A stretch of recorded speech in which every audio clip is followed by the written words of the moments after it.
And so saying something untrue actually removes humanity from you. You're actually putting yourself more in the category of those other creatures that do not have the ability, because you are lowering yourself actually beneath them, because at least they don't lie.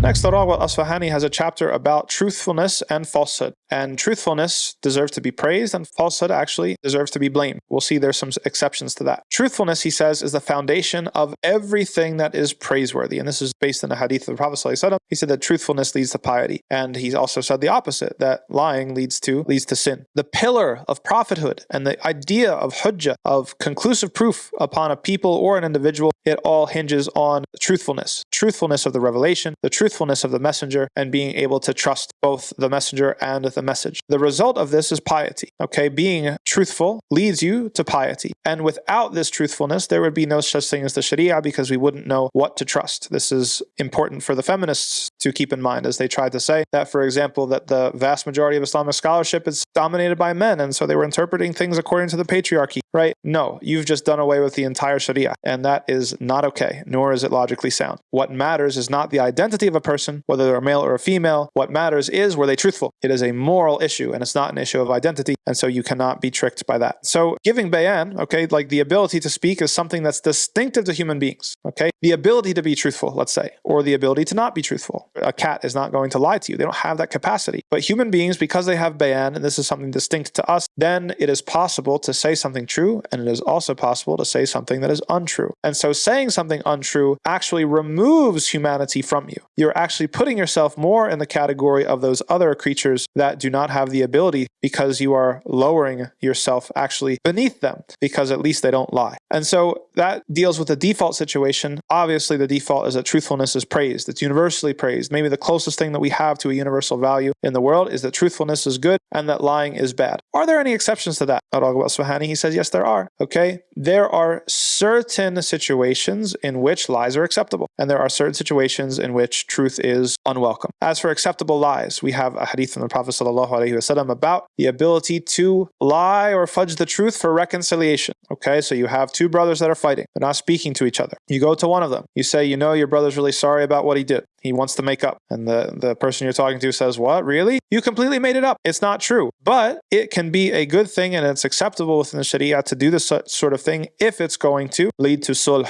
if it's going to lead to them coming back together. And likewise, you go to the other brother and tell him the same thing. Neither statement is true, but perhaps it will bring them back together in reconciliation. That is something that is permissible. Second, it is permissible to lie or fudge the truth to please one's spouse, right? And this is famous. Sometimes your spouse might say, does this make me look fat? And your answer better be no, right? And that's a quaint example, but or with the food, right? How does everything taste? It's the best food I've ever eaten. It's fantastic. It's great. Now is not the time to leave your Google review or your Yelp review about how the service was terrible and the food was undercooked and etc. etc. This is not from our deen, okay?